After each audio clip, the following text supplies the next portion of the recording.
નમસ્કાર. સરકારી નોકરીની રાહ જોઈ રહેલા લોકો માટે એક બહુ જ મોટા સમાચાર છે.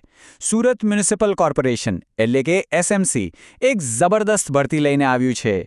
તો ચાલો આ શાનદાર તક વિશેની એક વિગત આપણે જાણી લઈએ. જી હા, આંકડો બરાબર જોયો. 2250 કરતાં પણ વધારે જગ્યાઓ.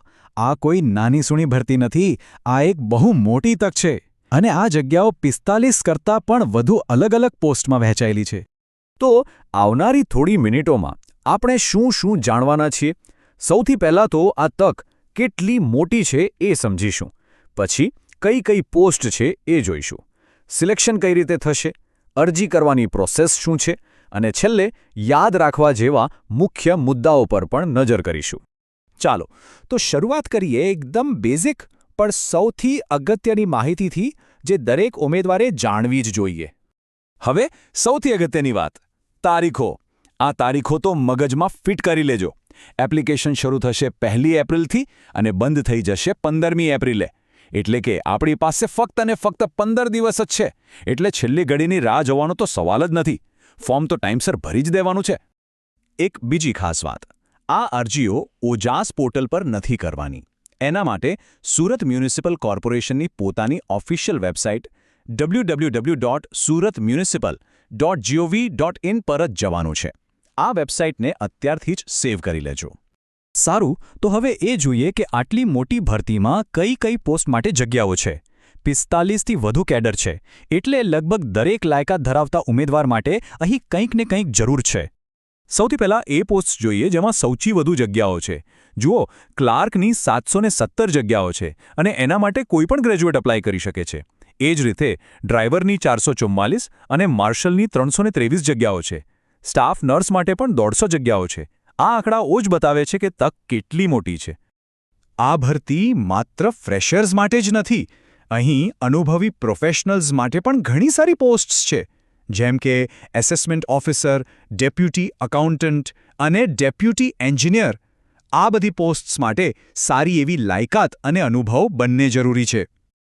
આ ભરતીની સૌથી ખાસ વાત જ એ છે કે એમાં બધા માટે કંઈક ને કંઈક છે. જુઓ, ધોરણ 6 પાસ માટે ઝૂ સેવકની જગ્યા છે, તો બીજી બાજુ MBBS અને MD ડોક્ટર્સ માટે પણ જગ્યાઓ છે. 10મા-12મા pass, diploma, graduate, post graduate લગભગ દરેક શૈક્ષણિક લાયકાતને આવરી લેવામાં આવી છે. ખરેખર અદ્ભુત છે. તો હવે સવાલ એ થાય કે આટલી બધી અલગ અલગ પોસ્ટ છે, તો શું બધા માટે પસંદગીની પ્રક્રિયા એક સરખી હશે કે પછી કંઈક અલગ હશે? ચાલો એ જાણીએ. આ વિભાગ બહુ જ અગત્યનો છે. અહીં આપણે સમજીશું કે અલગ અલગ પોસ્ટ માટે પરીક્ષા અને સિલેક્શનની રીત શું છે. અહીંયા એક બહુ જ રસપ્રદ વાત છે. જુઓ, ક્લાર્કની પોસ્ટ અને માર્શલની પોસ્ટ બંનેની સિલેક્શન પ્રોસેસમાં જમીન આસમાનનો ફરક છે. ક્લાર્ક માટે બધો આધાર લેખિત પરીક્ષા પર જ છે, 100%. પણ માર્શલ માટે કોઈ લેખિત પરીક્ષા જ નહીં, બધું જ પ્રેક્ટિકલ ટેસ્ટ પર. દોડ, ક્લાઇમ્બિંગ, બસ એ જ. આના પરથી એક વાત તો પાક્કી છે કે જે પણ પોસ્ટ માટે એપ્લાય કરવું હોય એની નોટિફિકેશન ધ્યાનથી વાંચવી ખૂબ જ જરૂરી છે. હવે ડ્રાઈવર જેવી પોસ્ટ માટે જોઈએ ને, તો અહીં મિક્સ એપ્રોચ છે. 50% માર્ક્સ લેખિત પરીક્ષાના ગણાશે અને બાકીના 50% પ્રેક્ટિકલ ટેસ્ટના. એટલે કે ટ્રાફિકના નિયમોનું જ્ઞાન પણ હોવું જોઈએ અને ગાડી ચલાવવાની આવડત પણ હોવી જોઈએ. બંનેનું સરખું મહત્વ છે.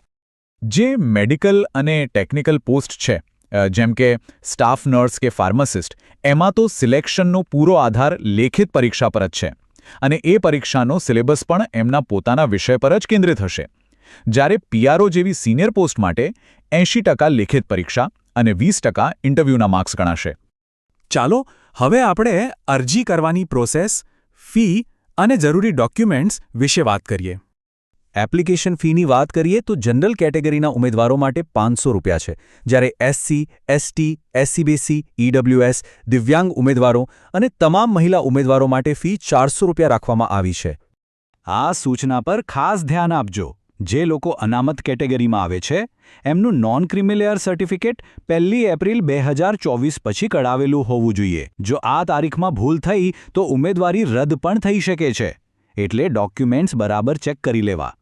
અને હા, એક બીજી મહત્વની વાત, જો કોઈ એકથી વધુ પોસ્ટ માટે લાયક હોય અને અરજી કરવા માંગતા હોય તો દરેક પોસ્ટ માટે અલગ અલગ ફોર્મ ભરવું પડશે. એક જ ફોર્મમાં બધી પોસ્ટ માટે એપ્લાય નહીં કરી શકાય. સારું, તો આટલી બધી માહિતી પછી ચાલો ફટાફટ એકવાર મુખ્ય મુદ્દાઓ પર નજર કરી લઈએ જેથી કંઈ પણ ભૂલાઈ ન જાય. તો 4 વાતો ખાસ યાદ રાખવાની છે. પહેલું, 2250થી વધુ જગ્યાઓ છે. બીજું, અરજી કરવાની તારીખ 1 થી 15 એપ્રિલ છે. ત્રીજું, દરેક પોસ્ટની પસંદગી પ્રક્રિયા અલગ છે, એટલે નોટિફિકેશન ધ્યાનથી વાંચવી. અને ચોથું, ડોક્યુમેન્ટ્સ ખાસ કરીને એનસીએલ સર્ટિફિકેટની તારીખ બરાબર ચેક કરી લેવી. આ ભરતી ખરેખર દરેક માટે તકનો દરવાજો ખુલી રહી છે. હવે વિચારવાનો સમય છે કે આટલી બધી તકોમાંથી કઈ ભૂમિકા પોતાની કારકિર્દીને એક નવી દિશા આપી શકે છે.